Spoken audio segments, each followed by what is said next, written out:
1904. A guy put it together up in New York City, Ernest Kent Coulter. You ever come across his name? No. He's the founder.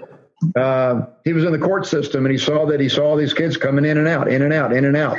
And so I know another guy locally. His name's Wade Skelsky, and he was in the court system out in California, and he saw the same people coming in and out, and he was helping them get their records expunged. But then he kept getting somebody, he helped them, and then all of a sudden they're back again. So he started his own organization where he's out there just trying to help people get their records expunged so that they can have more opportunity because they don't carry a criminal record. But it involves a whole lot of mentoring and other things. He's a wonderful person. I want to give you some statistics real quick about Big Brothers. People that are in the program from the ages of, I think, I guess it's 5 through young adulthood, but mostly people that are in the teenage years, 46% less likely to start using illegal drugs. I mean, this is a survey that was done by a national organization. 27% less likely to use alcohol, 52% less likely to skip school, 37% less likely to skip a class, 33% less likely to hit someone. What I'm basically saying is that, I believe that character development is the core to all that we can be, to do something good with our lives and to make contributions to society. I mean, I think it all gets down to that basic level. And if somebody has an opportunity to be loved, to be befriended by a person like you, you're going to change their life. You're going to change their life in ways that they might not ever have known, except that it's going to be a cleaner way to grow up and to move. And what about the goals? Some of the conversations you have with your 14-year-old. You talk about some of his future goals in life? His goal is to be rich. So what I did when I heard that, he's like, I want to be a billionaire. And I said, okay, well, let's work backwards from that goal. So what do you need to do to be a billionaire? And he's like, oh, I don't know. I was like, well, you need to make a lot of money. How do you make the money? He's like, I don't know. I was like, well, you have a good job. How do you get a good job? You work hard in school. You go to a good college, you work hard at college. You go to high school, you work hard in high school. And then in that way, I connect the two ideas, which, I connect his ultimate goal, which will change, I'm sure, with positive behavior and steps that he can currently take in order to get closer to that goal. And I think that's a big part of the job of a mentor. One of your people that you like to read, you told me you like to read Bertrand Russell. And right. Well, he's a very famous person, a mathematician, philosopher, quite an outspoken individual. And I got a couple quotes from him that are absolutely beautiful.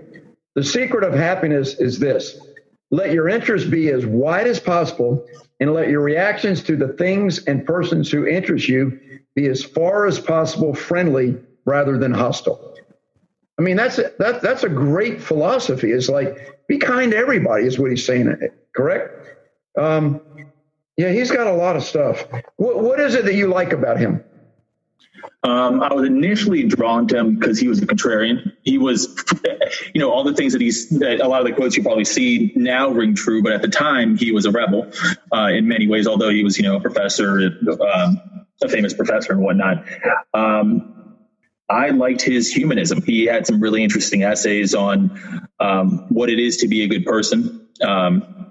There's an interesting one about the Titanic. I don't know if you saw that one. I think it's entitled Nice People. And it's talking about all the fancy people on the deck of the Titanic, and they're all super nice people and they're super polite and all these different things.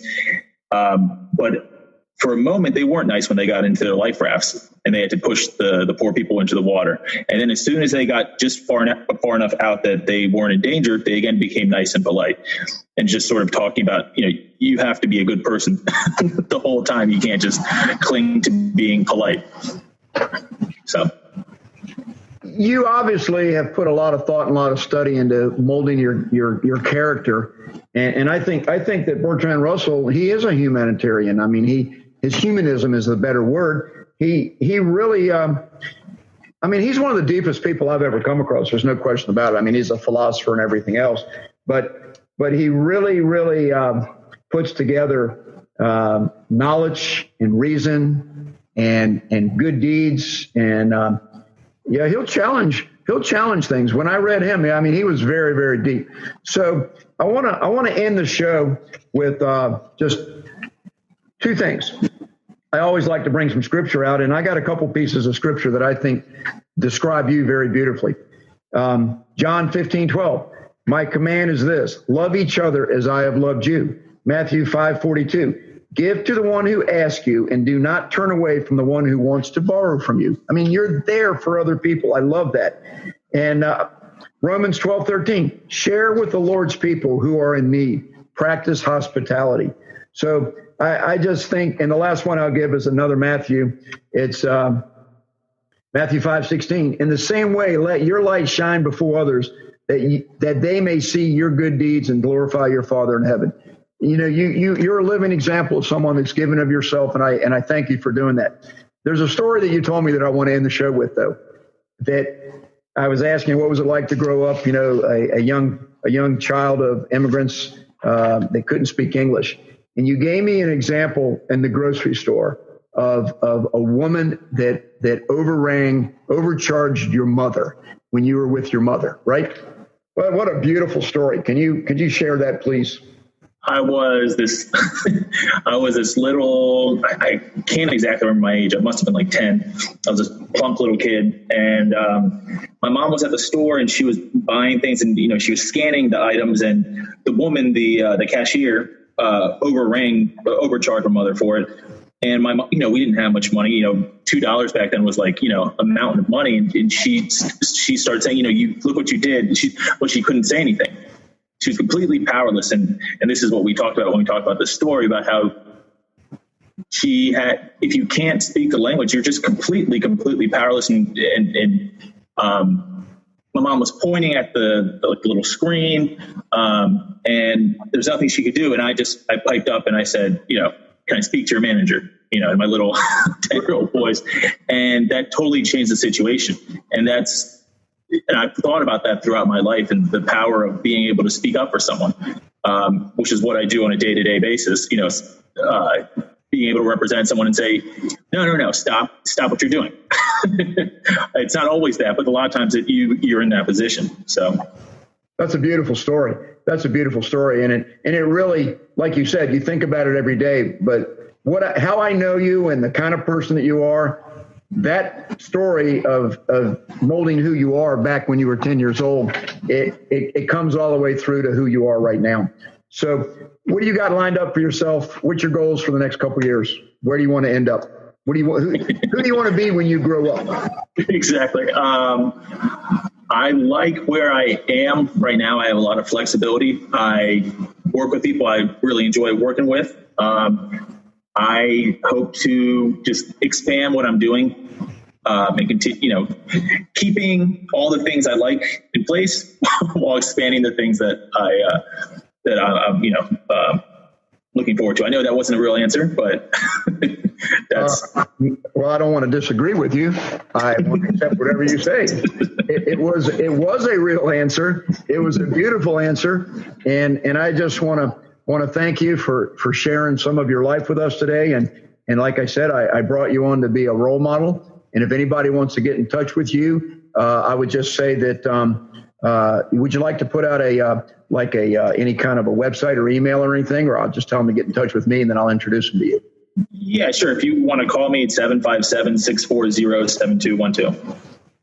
Yeah. So if you're thinking about starting your own business and need somebody that really cares about you, that's going to get it done the right way for you and understand your situation moving into it, Igor's the guy. Well, Igor, I just want to say, as we close right now, thank you again. And we are just so fortunate and blessed that your parents chose to come to America and that you grew up here and that you're living here in Norfolk helping people. And if your parents hadn't come, I never would have had a chance to meet you through Dave Richards. So thank you, Dave, for hooking us together. But Igor, you're a great guy. You're a good person. And I thank you for all the good work that you do. And God bless you. And thanks for being who you are. Thanks for all your kindness, Steve. It's my pleasure. Well, everybody have a great week, and we'll see you again next week. Thank you. Thanks for listening to Right Thinking with Steve Copeland. I look forward to being with you again next week. And remember, don't quit, plan ahead, it will get better. God bless you and have a great week.